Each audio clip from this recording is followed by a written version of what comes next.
Hey folks, it's Congressman Mike Lawler. We're after hours at the Capitol, and tonight I'm going to take you on a private tour and show you some of the most exclusive places in the Capitol, including places most folks never get to see.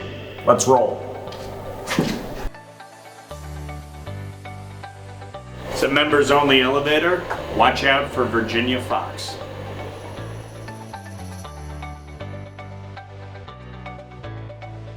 We're in the basement of the Cannon House office building, and we're headed to take the tunnel over to the Capitol.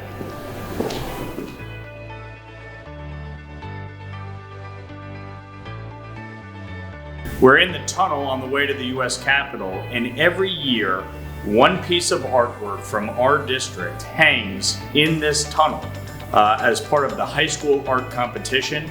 This year's winner, Elise Kwan, created a beautiful piece of art, worn with honor, a firefighter's helmet, emblematic of our community's commitment to service. I'm proud of the fact that 50% of households in my district have a cop, a firefighter, or a veteran living in the household, and this piece of artwork is emblematic of that service.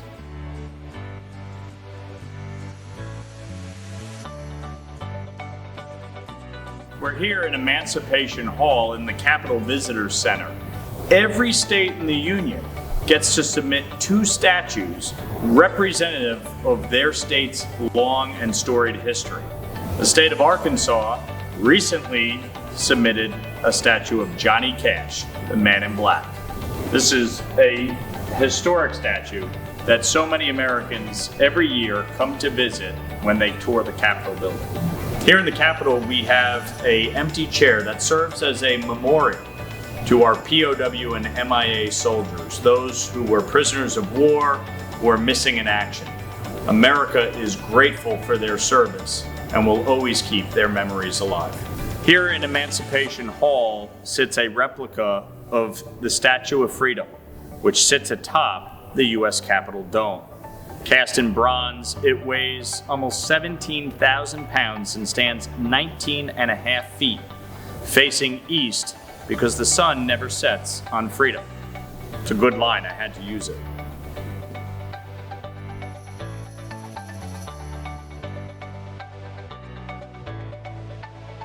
Welcome to the Crypt, the foundation of our democracy and of the Capitol Dome, where sandstone columns were first built in the 1820s before the completion of the U.S. Capitol in 1826. These columns hold up 9.1 million pounds to support the Capitol Dome above us. Within the crypt, there are 13 statues representing the original 13 colonies, including Robert Livingston of New York. He was an attorney and helped draft the Declaration of Independence. And moreover, he swore in George Washington as our nation's first president at Federal Hall down on Wall Street. Robert Livingston went on to serve as Secretary of State for the United States of America.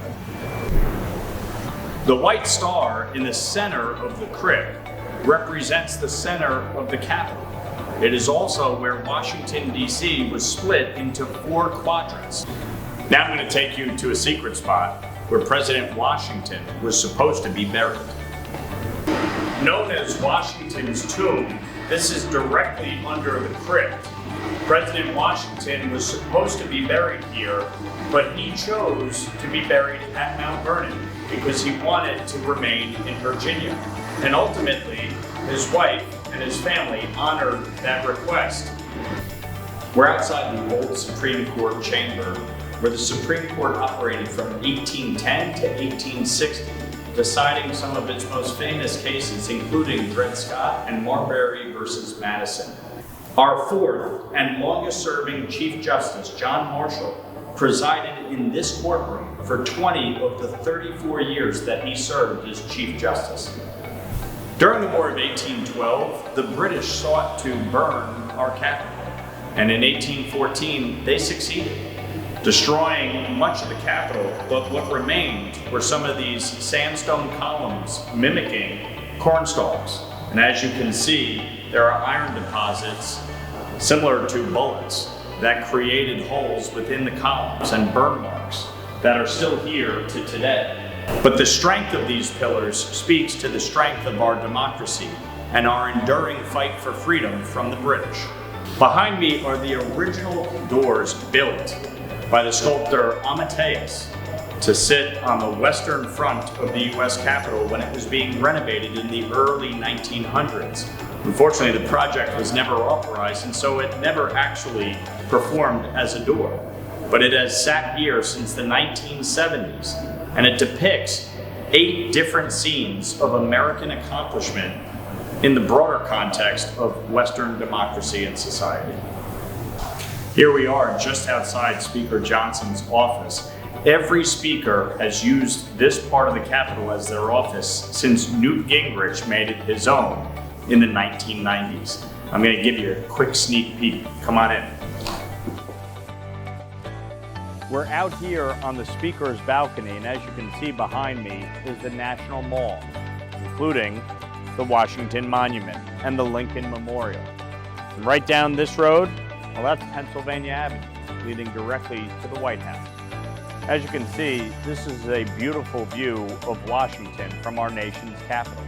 As we leave the Speaker's office, we're going to head to the Dome.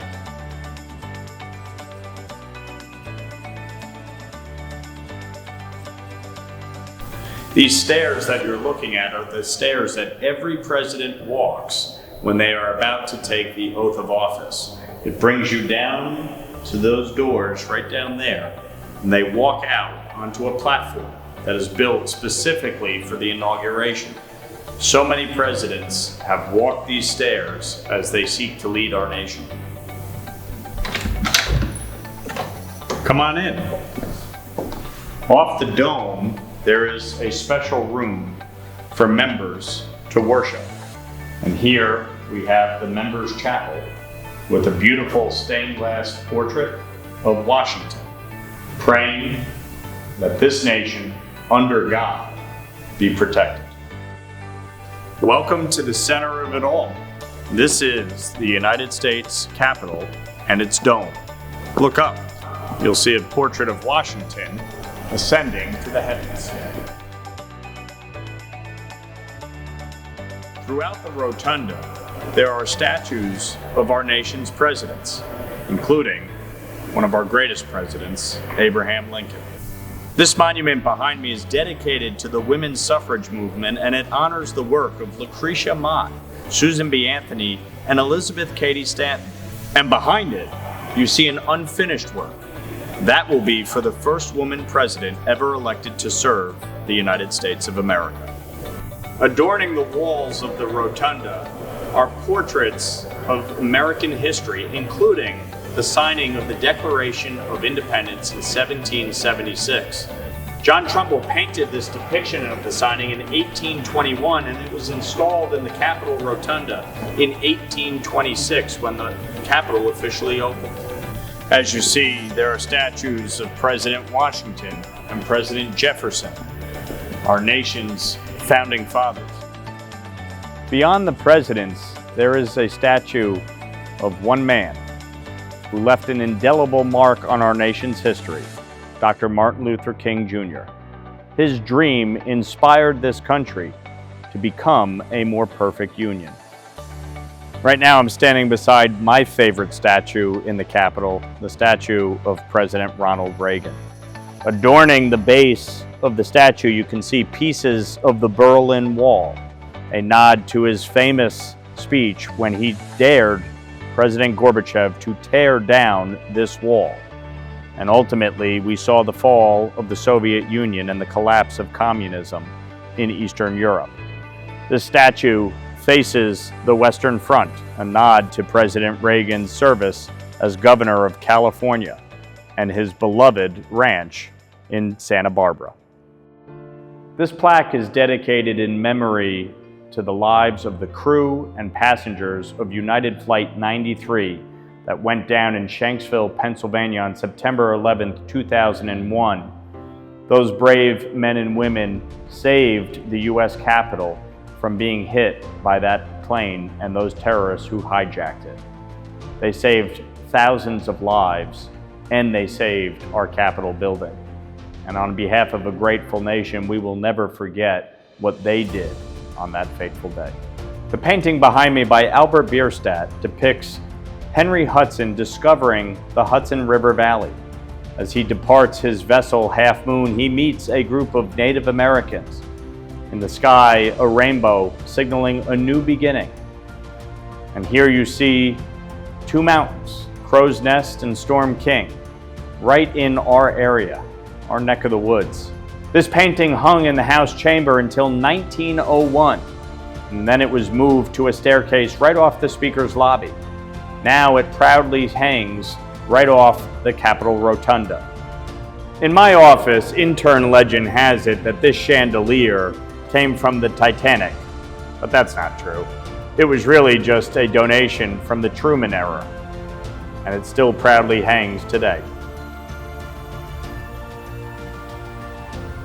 Just outside the old Senate chamber stands New York's second statue, a statue of George Clinton, the first governor of New York and the fourth vice president of the United States.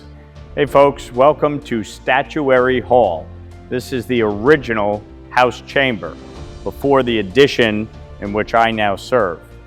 This chamber served home to former presidents like Abraham Lincoln and John Quincy Adams, who actually died in that room right back there. Each president that served in this chamber has a plaque where their desk used to be located. Right here is Abraham Lincoln's. And just behind me, the Lincoln Room, now part of the Majority Leader's suite. John Quincy Adams sat here and is the only president to have continued service to our government in the House of Representatives after serving as president. He did so for 17 years before his untimely death in the bathroom. Two of my favorite statues in Statuary Hall are of Amelia Earhart and Rosa Parks.